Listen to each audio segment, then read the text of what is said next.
Hello. For our second theory workshop discussion, I'm going to be talking about risk and crisis communication management. So let's get into it.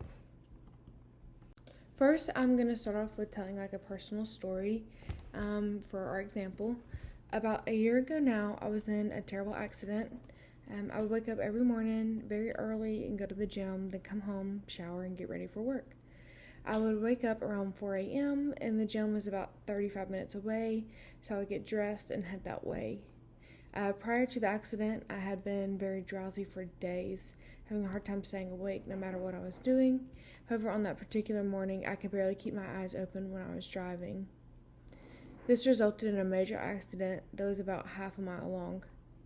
I began to veer off the road a couple of times until finally the last time I veered off the road, I woke up because I had lost control of my car. It was a very deep ditch area where the train tracks ran through. After my car hit the tracks, it began to flip. It flipped a minimum of 7 times before the car finally stopped rolling. When my car had stopped rolling, I woke up to men screaming outside my dorm's doors trying to help me. I came out of the accident completely unharmed and dealing with a minor concussion. Because of that, I believe God is so good. After that day, I followed up with all my doctors and come to find out I was accidentally overdosing myself on one of my medications because I misunderstood the doctor the last time I was there. I say all of this to demonstrate risk and crisis communication management. The crisis would be me flipping my car and having a really, really bad accident. And the risk would be following up with my doctors. The crisis would be me flipping my cars and having this really bad accident, whereas risk management would be following up with my doctors and finding out one of the main reasons why the accident occurred. I see my doctors regularly for medication management to make sure that I'm on the right track and understand everything that they tell me. Doing this helps manage any type of crisis that I could potentially face due to extreme drowsiness or any other extreme side effects. Therefore, by managing the risk, I am more likely to manage or avoid a crisis. Risk and crisis communication can be easily divided into 2 separate topics. That is risk management communication and crisis management communication. The two differ in some ways, but the main difference is that crisis communication focuses on topics or events that went wrong, while risk communication focuses on things that could potentially go wrong.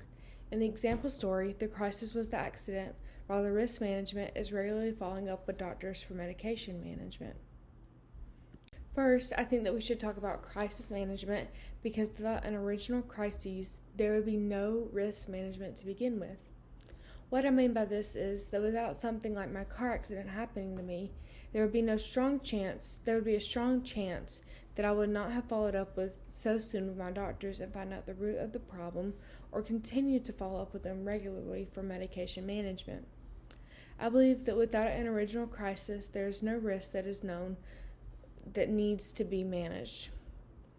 Crisis management communication can occur over many areas of crises, not just accidents. It can also deal with natural disasters, technology disasters, and even a conflict of interest. Managing a crisis or having a plan to do so is important, especially for a business.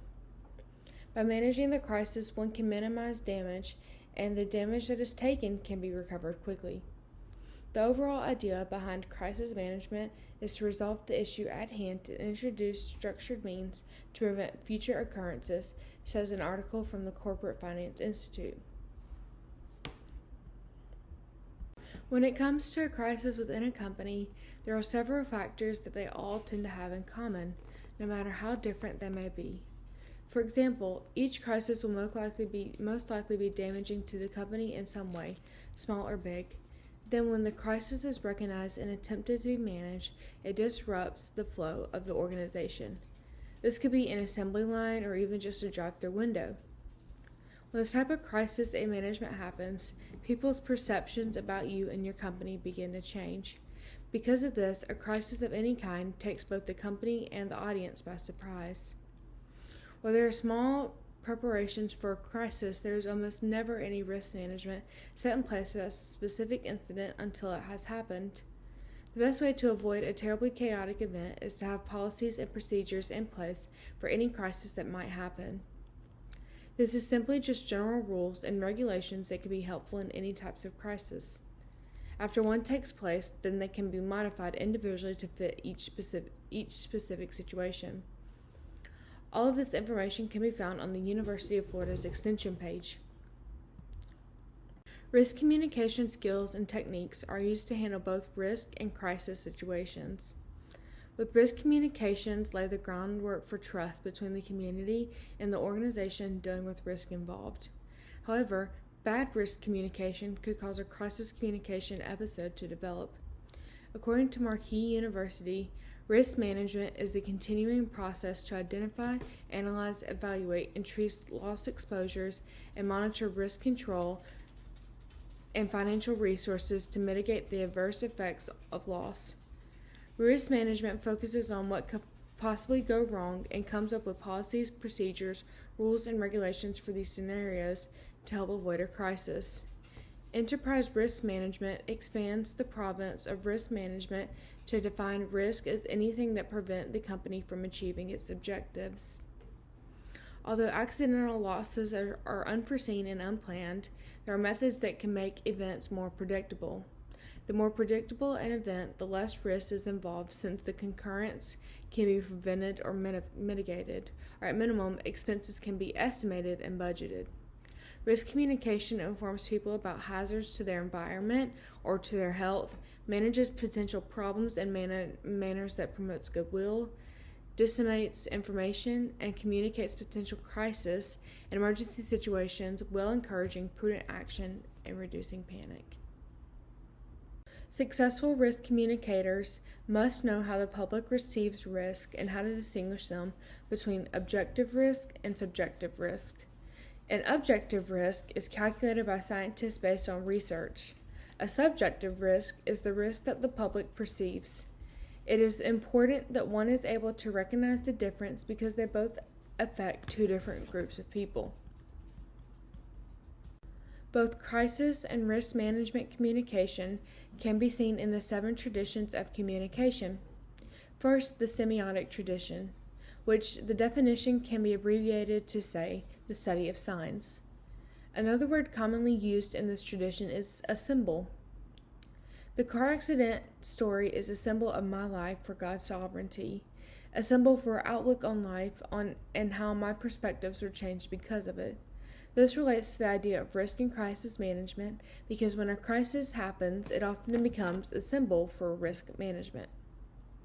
Another tradition is the phenomenological tradition. It is the way in which human beings come to understand the world through direct experience. This is one that relates the most between the two forms of communication management. This is because when a crisis happens, people then develop risk management measures. Therefore, understanding the direct experience of the crisis is a way in which risk management ideas are developed. For example, when my car accident happened, I learned different things about myself and my outlook on life because of it. In the cybernetic tradition, complex systems interact to influence one another. In our book, it tells us that systems monitor, regulate, and control their outputs in order to remain stable and achieve goals. In relation to risk and crisis communication management, this tradition represents risk management. This is because risk management is regulating information, ideas, and actions in order to manage the risk at hand. In other words, helping them to remain stable. Within the socio-psychological tradition, we study individual beings within society. They look for cause and effect relationships that will predict the results when people communicate. This can relate back to our example from the beginning. The effect of the accident brought about a different outlook on life as well as a new way of life with frequent doctor visits. With this in mind, we can see that because of the accident there was an effect. Next is the socio-cultural tradition. It seeks to address the ways our understandings, meanings, norms, roles, and rules are worked out interactively in communication. Within the realm of risk and crisis communication, it demonstrates the way that we understand realities are formed. With this in mind, we can see that a new reality is formed in light of a crisis, and this new reality can be constructed through a process of interaction in groups, communities, and cultures. The critical tradition seeks to critique how language and the mass media perpetuate unjust differences in power. Within a crisis, this type of communication can be used because it could potentially demonstrate the unjustness of a party. Within a business, when they face a crisis, often it has negatively affected someone. Therefore, they can either use their power against said person or for it, and this demonstrates inequality. Finally, the rhetorical tradition encompasses the ways that humans use symbols to affect those around them and construct the worlds in which they live. This typically has to do with public speaking. This demonstrates crisis management communication because within a crisis of business, they often have to answer to the news and make their own presentation to staff and leaders on a good plan to get themselves out of the crisis. Therefore, they use the art of rhetoric to help them get out of the crisis. Many companies use crisis and risk management communication to better help their business succeed and avoid major crises. Risk management is very important because sometimes it can prevent a crisis. Other times, the policies and procedures from the risk are formed because of a crisis. A sound crisis response doesn't just happen. It is the result of forethought, planning, and understanding the necessary actions to undertake during a crisis. According to Washington State University, there are several critical steps to crisis management that every company should have in place regardless of its size. Number 1, have a plan. A written plan should include clear objectives and specific actions that will be taken in the event of a crisis. Number 2, identify a spokesperson. Having one voice during a crisis will help a company deliver a clear, consistent message during the media questioning and interviews. Number 3, be honest and open. Complete transparency through all communication channels can stop rumors and diffuse a potential media frenzy. Number 4, keep employees informed. This can minimize the internal rumor mill and ensure that businesses continues to flow as smoothly as possible. Number 5, communicate with customers and suppliers. Ideally, customers and suppliers shouldn't learn about a communication crisis through the media. Businesses should make sure the information comes from them first. Number 6, update early and often. Companies should issue summary statements, updated action plans, and new developments as frequently as possible. Social media and cable news outlets operates on a 24/7 news cycle. A business crisis plan must do the same. Number 7, don't forget social media. Social media is a critical communication channel. Businesses should establish a team to monitor, post, and react to social media actively throughout the crisis. Following these steps is not guaranteed to solve every problem, but not following them can open the door to public relation issues. Between good planning and prompt appropriate responses, businesses give themselves the best possible chance of managing crises, no matter how unexpected or severe. Risk and crisis management are being done by businesses around the world. Because of this, it is something that is being heavily researched. One of the main ways that is currently being used in research is by seeing the benefits of implementing these management plans. They are looking to see if company has specific risk and crisis management plans in place, that if and when they encounter a crisis, it actually helps them. The findings have mostly been consistent throughout, suggesting that it's helpful, and even more so if the practices and drills have been ran. Finally, we will conduct an activity to better help understand risk and crisis communication management. What we will do for this activity is develop a crisis and communication plan in 6 simple steps. These 6-step plans can be found on the Asana website. So I'm going to walk you through the steps individually, and then based off of the steps and example scenario given, you're going to create your own plan. So first, let's go through the steps. Number 1, you have to establish a team. Before you can take the first step in crisis management planning, choose a team of leaders to collaborate with during the crisis planning process. Your team should include the people who will take action during a crisis. Put this team together at the very beginning of crisis management planning so everyone knows the ins and outs of your crisis strategy. Number 2, assess the risk. To begin planning processes, have a brainstorming session to assess various risks your company may face. As mentioned above, you can kick off your brainstorming session by looking at risks associated with your job title and field. Number 3, determine the business impact. Once you've identified the high probability risks that could affect your company, determine the business impact of these risks with help of your crisis leadership team. Each risk can cause different outcomes, so it's important to analyze them separately. Number 4, plan the response.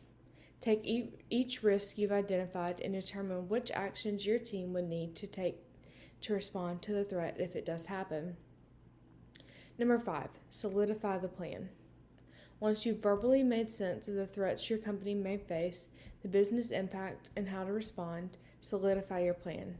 A crisis management plan is more than a written or verbal strategy. You should include key items such as an activation protocol and emergency contacts. Number 6, review and update.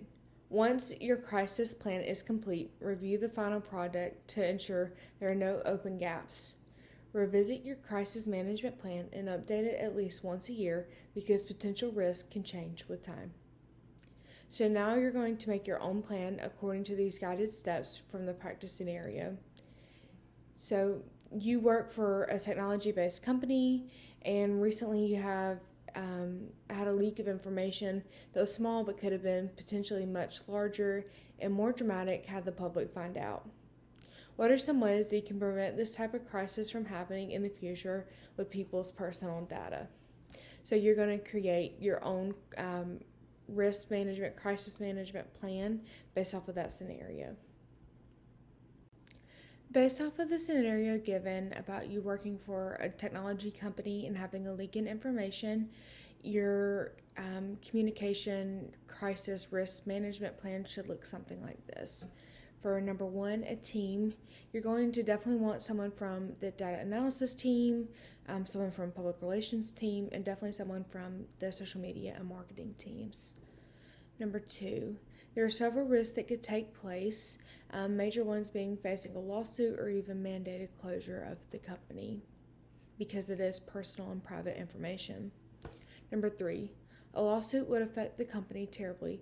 Potential business impacts may include customer attrition, damaged reputation, delayed sales, lost income, or regulatory fines. Step number 4, if you work for a software company and you experience a cyber attack, you may need someone to secure the network, someone to release the news for your customers, another person to handle damage assessment. Number 5, finalize all the details and have it ready to be printed in policies and procedures books, or even made for a class, or even ready for an employee mass email. And number 6, over time revisit your plan and make sure it's up to date and current with the times. So I hope this activity has been helpful for you in understanding your risk and crisis communication management theory. Thank you so much for taking your time to watch my video. I hope it has been helpful and insightful for you. And please let me know if you have any questions or comments or concerns. Thanks again. Bye.